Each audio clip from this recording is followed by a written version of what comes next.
Welcome to our weekly Forex and Futures forecast. My name is Jay Norris. I teach trading at Trading University. First market we're going to take a look at will be the Australian US dollar. There's the Aussie US dollar. We talked about this last week. If you get below that level, then we take a look at selling rallies in this market once again. Yeah, there's the case. There you go. You got it. On the other hand, I would hold off just yet. I want to see a second weekly close of that level. It's a big level. And, there's a whole lot more easier pockets to pick, so to speak, in the currency markets right now. So, Aussie, don't like it. Definitely think you have more downside there. So, we'll revisit this guy in a week. The next market, dollar Swiss. Long term, I keep saying you got to buy dips in this market. You get a dip, you got to use leverage too. We're not kidding about that. This market, and every time it dips, it just recovers so quickly.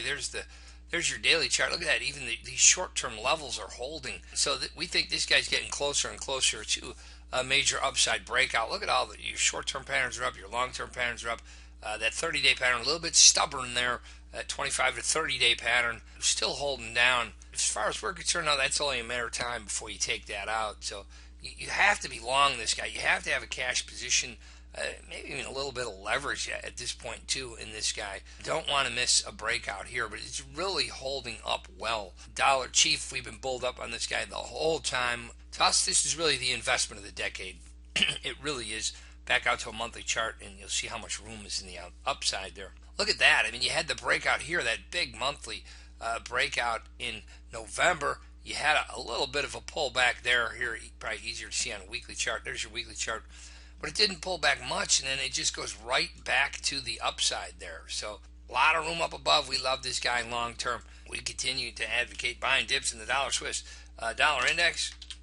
Here's a really interesting chart for us because look at it. It's up on all pattern. That 25 to 30 day here, that's actually up. You switched it here. You reversed it in here with that close when you closed up there.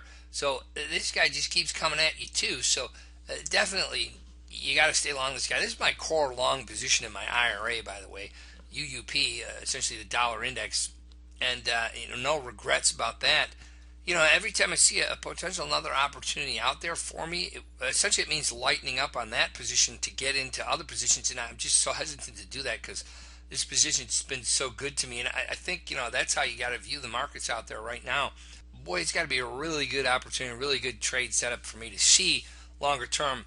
From an investor standpoint, that I'm going to lighten up on this position just yet, and that may be very telling of where the markets are going to go as all the money flows into the really good trades. There's not too many good investments out there right now in the global economy, and this is one of them for sure. What that means is it's potentially going to unleash a bubble in this market, eventually a bubble in the dollar index overall, and that's okay as long as you're long it, right?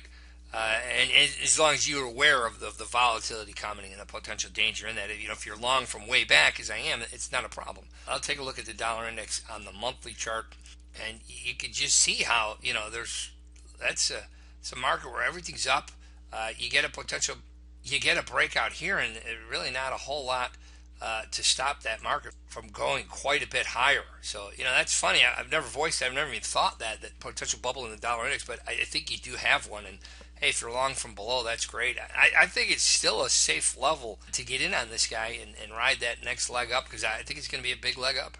Next market, the euro. Very interesting shift lately in the euro down. Believe it or not, you had that the 25 to 30 day pattern actually shifted lower. Interestingly, as shorter term traders, we've been making money buying dips in this guy. On the other hand, time did shift this guy down. So your 25 to 30 day pattern down now, time shifted. That wasn't necessarily price that shifted it, but time. So we think that's significant. So coming into the trade Sunday night into Monday, we're definitely looking at sell signals in the euro short intermediate term. Well, sell setups first. You need the setup before you can get the signal. So we're definitely going to be eyeballing that coming in. So yeah, we like euro on the short side again. That could shift quickly too. All it takes is a daily close above this level right here. You're looking at 109.42 or so. You get a daily close above that, and that may stave off a big sell-off here just yet. But overall, this guy's definitely bearish long term. Look at all those longer term patterns in there. 50 days still up.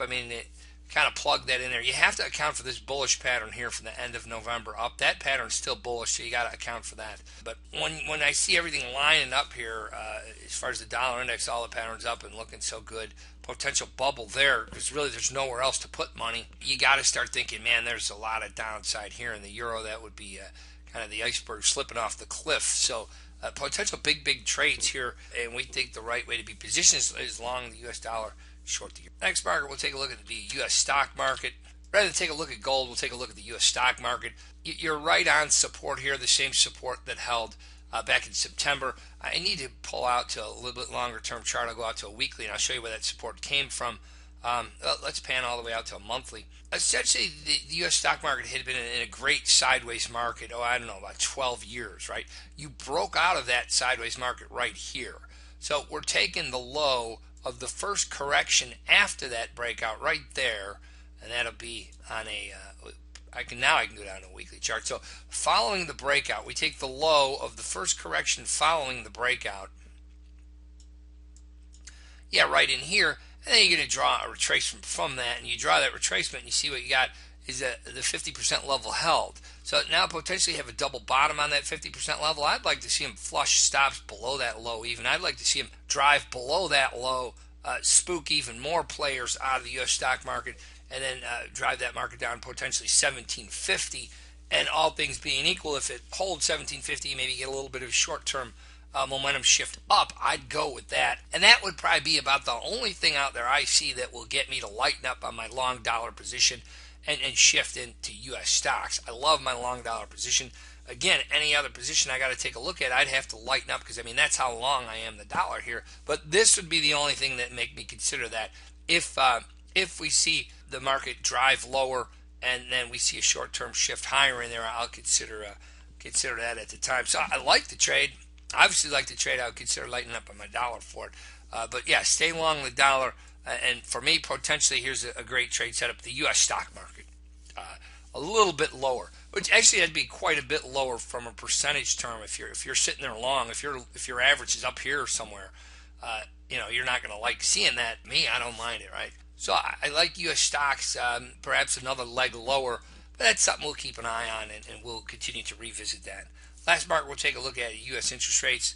We've seen treasuries rally back. We've seen interest rates start to come back lower. Despite the Fed raising short-term rates, long-term rates are headed back lower. Here's a weekly chart of that. You actually shifted that 50 to 60-day pattern back down. However, you're right back on top of secondary support. You're right back on top of long-term support. So it really doesn't matter if you shift all those shorter-term tradable patterns lower. If all it does is take you right on top of long-term support, then you don't want to trade that. You don't want to trade that bearish shift lower. From our perspective, you're right on top of support. We don't see the U.S. economy here. The U.S. markets as bad as a lot of analysts are viewing them right now.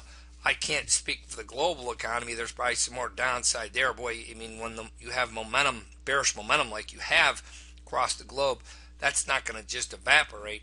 But we don't see it being so bad in the U.S. And if anything, that will attract capital to the U.S. because, again, the U.S. dollar is really the last bull out there right now. But at the same time, we do see, despite a primary shift lower in U.S. stocks, by the way, we see opportunity a little bit lower there. So all this, it all comes back to our theme for the last couple of years, and that's just dollar strength.